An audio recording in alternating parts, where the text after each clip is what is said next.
Degree के शिक्षक हो केवल छात्र को बहलाकर और फुसलाकर और किसी न किसी संगठन को टारगेट करके इन सबों में शिक्षक और छात्रों को प्रताड़ित करने का काम करता है।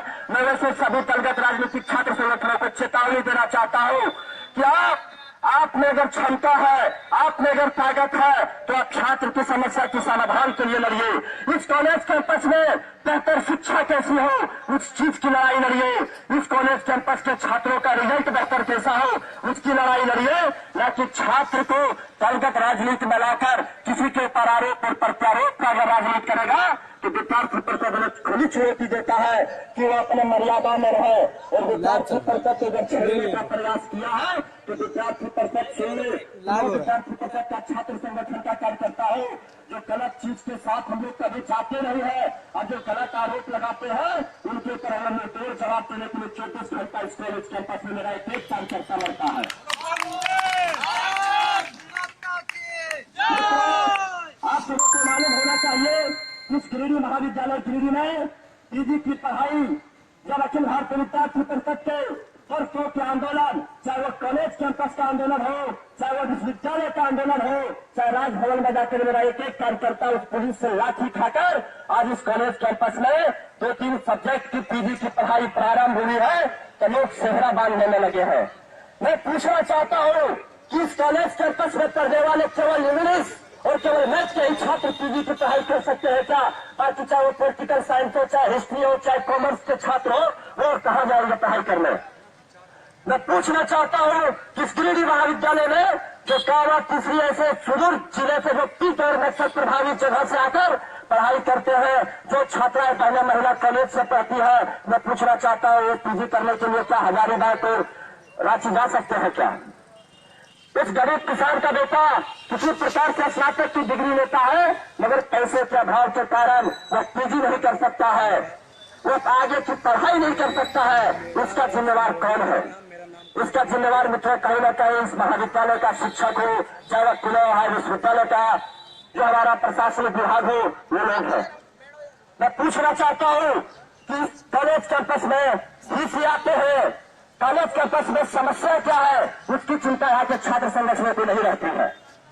उसकी चिंता अगर किसी छात्र संगठन को रहती है तो अखिल भारतीय विद्यार्थी परिषद का कार्यकर्ता लेके जाता है, मगर विद्यार्थी परिषद को कैसे बदनाम किया जाए और विद्यार्थी परिषद को ताकत को देखकर सारे छात्र संगठनों को कहीं न कहीं बौखलाहट नजर आती है कि हम छात्र संगठन में तो किसी न किसी प्रकार पैसे कारे मुर्गे का खेल कर चुनाव तो जीत सकते हैं मगर छात्रों के दिलों में राज नहीं कर सकते हैं। और विद्यार्थी परिषद जैसा छात्र संगठन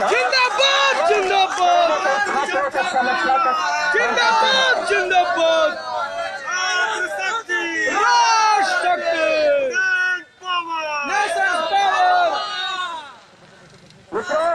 इस कॉलेज कैंपस में जब फीसी आती है तो बहुत गौरव की बात होती है कि कॉलेज कैंपस में कुलपति महोदय आए हैं।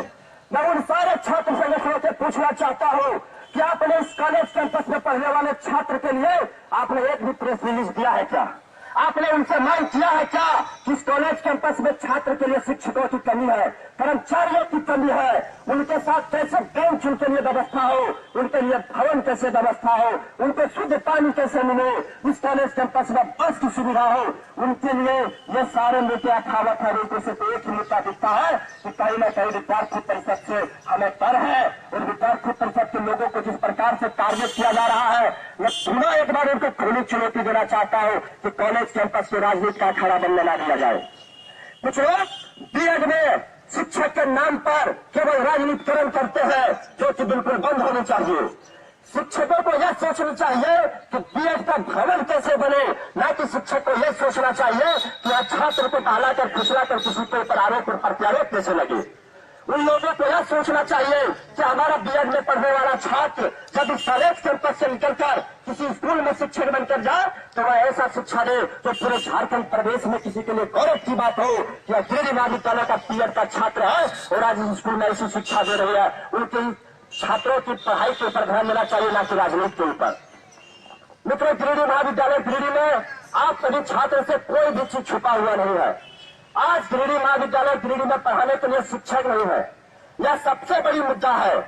गिरिडीह महाविद्यालय गिरिडीह में शुद्ध पीने के लिए कॉलेज स्थापना से लेकर आज तक शुद्ध पीने के लिए पानी न मिलता है, उस कॉलेज कैंपस में हम सभी छात्र के साथ न बैठने की व्यवस्था हो, न क्लासरूम की व्यवस्था हो। और उस कॉलेज कैंपस में यहाँ तक कि चार दीवारी टूटे हुए विगत 5 वर्ष हो जाते हैं, मगर चार दीवारी के ऊपर किसी को फोकस नहीं जाती है। और केवल इस कॉलेज के प्राचार्य महोदय हो, चाहे वो शिक्षक हो, चाहे वो कर्मचारिया हो, केवल फाइल में लिखने और पढ़ने से हमारा कॉलेज 1 नंबर नहीं पहुंच जाएगा। वह कॉलेज 1 नंबर तब पहुंचेगा जब इस कॉलेज कैंपस के एक शिक्षक समय पर आकर इस कॉलेज कैंपस में पढ़ने वाले भोले भाले छात्रों को शिक्षा देने का काम करेंगे।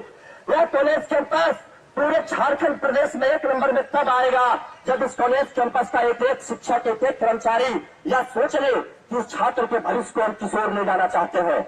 हमें छात्र को दलगत राजनीति में न धकेल कर हम छात्र को पढ़ाई के प्रति सजग करें, हम छात्र को क्लास करवाएं और छात्र को ऐसी शिक्षा दें कि इस कॉलेज कैंपस से निकलने के बाद भी वह पूरे झारखंड प्रदेश में जाकर अपना नाम रोशन करे। हाल ही में अभी सेमेस्टर 3 की रिजल्ट की मैं बात करता हूँ।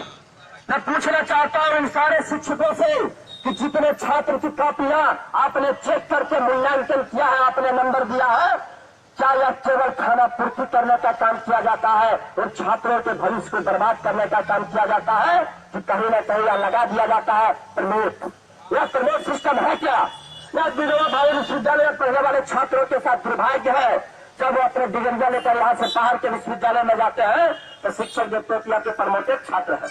आगे इसके ऊपर शिक्षकों द्वारा एहसान किया जा रहा है। हम सबों को एहसान किया कि कोई आवश्यकता नहीं है, हमारी कॉपी को पुनः जांच कीजिए और जो हमारी सही मार्क्स है, हमारी सही रिजल्ट है, आप वही दीजिए, हम उसको स्वीकार करने के लिए सारे छात्र तैयार है, मगर प्रमोट स्वीकार नहीं है। तो इस प्रकार से कॉलेज कैंपस में रिजल्ट को खराब किया जा रहा है। यह सीबीएसई सिस्टम को लागू करने के बाद कि शिक्षक फॉर्म कम भरेंगे, अपने नामांकन का और एग्जाम कब देंगे, इस चीज में कंफ्यूजन हो जा रही है। पता चलता है नामांकन हुई है और 2 महीने में फिर से सेमेस्टर का एग्जाम देना है।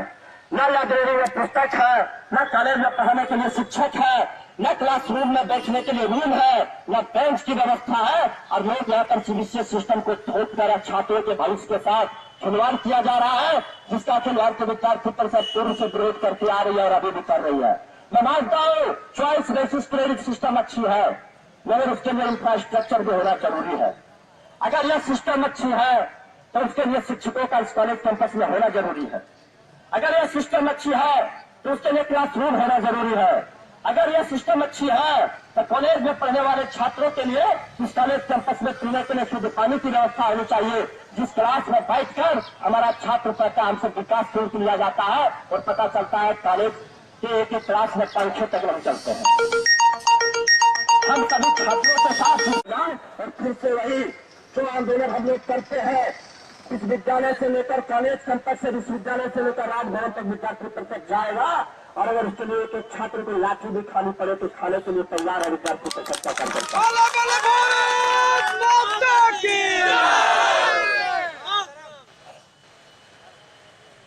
जिस प्रकार से इस कॉलेज कैंपस में विद्यार्थी परिषद आज नहीं बल्कि वर्षों से, और जो मेरा अनुभव है 2005 से, हम लोगों ने ज्ञापन देते देते थक चुके हैं। जिस ज्ञापन को मांग किया हम लोगों ने, उसकी काफी काम आज कॉलेज कैंपस में दिख रही है। चाहे वो पीजी की पढ़ाई 2 सब्जेक्ट में प्रारंभ हो और बाकी सब्जेक्ट में भी पीजी की पढ़ाई हम लोग शुरू करवाने वाले हैं। मगर इस कॉलेज कैंपस में अभी भी सबसे बड़ी समस्या है क्लासरूम की समस्या। इस कॉलेज कैंपस में ना ही गर्ल्स कॉमन रूम है, ना ही लाइब्रेरी में बैठकर पढ़ने के लिए छात्र के लिए कोई क्लासरूम की व्यवस्था है। और इतने बड़े जिले में जिस कॉलेज कैंपस को हम गौरव की बात करते हैं, जिसको हम इस जिले की धड़कन मानते हैं, उस कॉलेज कैंपस की ऐसी दुर्दशा देखने से यह साफ जाहिर होता है कि कहीं न कहीं केवल फाइलों में हमारा कॉलेज कैंपस हो, इस कॉलेज के प्रशासनिक विभाग और विश्वविद्यालय के प्रशासनिक विभाग द्वारा केवल फाइलों में निपटा कर इस कॉलेज कैंपस को रख दिया गया है। मगर इस फाइलों से निकाल कर और इस जमीन पर लाकर विद्यार्थी परिषद ने इस बार तय किया है कि हम यार और पार की लड़ाई लड़ेंगे, मगर इस कॉलेज कैंपस में शिक्षा व्यवस्था को सुधार कर रहेंगे।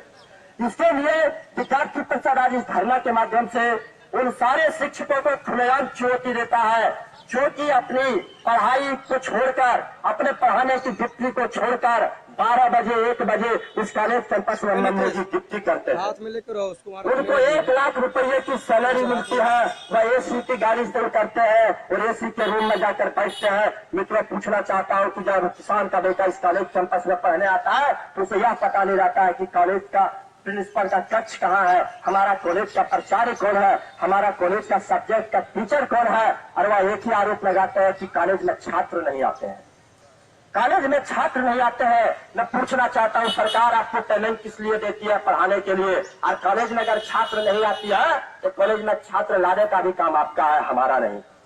हम विद्यार्थी परिषद आपके साथ खड़े हैं। आप कॉलेज कैंपस में नियमित क्लास कराइए। जो छात्र नहीं आएंगे उनको आप फॉर्म भरने से रोकिए, उसमें हम कहीं पीछे नहीं हटेंगे। मगर कॉलेज कैंपस की शोभा अगर बढ़ानी हो, इस कॉलेज कैंपस का अगर रिजल्ट बेहतर करना हो और इस कॉलेज कैंपस के छात्रों को अगर अपनी भविष्य बनानी हो तो वह नियमित क्लास करनी होगी उन्हें, और उन्हें आना पड़ेगा। हमारे यहाँ शिक्षकों की बार बार एक ही लापरवाही दिखती है कि छात्र नहीं आते हैं। छात्र लाने का भी काम आपका है। सारे कुछ सुविधा रहने के बाद भी अगर इस कॉलेज कैंपस में क्लास नहीं चलती हो तो इससे बड़ा दुर्भाग्य की बात नहीं है। मित्रों, साथ ही छात्र संघ चुनाव के बाद इस कॉलेज कैंपस में, खास करके गिरिडीह कॉलेज के कैंपस में जिस प्रकार से राजनीति चल रही है, यह बहुत दुर्भाग्य की बात है। मित्रों, जो भी छात्र संगठन इस कॉलेज कैंपस में आकर राजनीति करते हैं सारे के सारे स्वागत योग्य, मगर वह अपने राजनीतिक स्टैंड पर करे, ना कि किसी भी छात्र संगठन को टारगेट करके और किसी व्यक्ति विशेष को लेकर वह राजनीति ना करे। जिस प्रकार से हमारे छात्रों को इस कॉलेज कैंपस में प्रताड़ित करने का काम किया जा रहा है, चाहे वो हमारा छात्र संघ का उपाध्यक्ष हो जिसको प्रैक्टिकल में नंबर भी कम मिलता है, और जो शिक्षक की चमचैया करता है उसको प्रैक्टिकल में नंबर ज्यादा मिलता है। मंशा पढ़ाने लिखाने को नहीं है, उनको सिर्फ एक ही मंशा है, वोट डालो, राज करो, और राजनीति करना चाहते हैं। तो मैं उन छात्र छात्राओं को भी खुले शब्दों में समझा देना चाहता हूँ कि आप अपने पढ़ने के लिए आप इस कॉलेज कैंपस में आए हैं, आप अपनी शिक्षा का विशेष ध्यान रखिए, राजनीति ना करें। और उन शिक्षकों के बहकावे पर ना आए जो दलगत राजनीति में आकर इन सारे छात्रों को इस दलगल में फंसाकर और उन्हें बदनाम करने का काम किया जाता है। वैसे शिक्षक इस कॉलेज कैंपस को छोड़कर भाग जाए, अन्यथा विद्यार्थी परिषद जिस दिन हो गया या सोच ले कि वह किस रूप में इस कॉलेज कैंपस से जाएंगे, इसका जिम्मेदार विद्यार्थी परिषद नहीं होगा। ये लोग कॉलेज कैंपस में बैठकर केवल एक समुदाय को और सारे छात्र संगठन फेसबुक पे में लिखते हैं कि यह विद्यार्थी परिषद का कार्यकर्ता है। मैं उनसे बता देना चाहता हूं कि अखिल भारतीय विद्यार्थी परिषद में जो भी प्रदेश अध्यक्ष हो, चाहे वह राष्ट्रीय अध्यक्ष हो, चाहे वह प्रदेश उपाध्यक्ष हो, चाहे वह नगर अध्यक्ष हो, वो शिक्षक होते हैं। वह शिक्षक होते हैं और इस संगठन में केवल 2 लोग काम करते हैं, छात्र और शिक्षक। मैं उनसे बोल देना चाहता हूं कड़ी शब्दों में कि बहकावे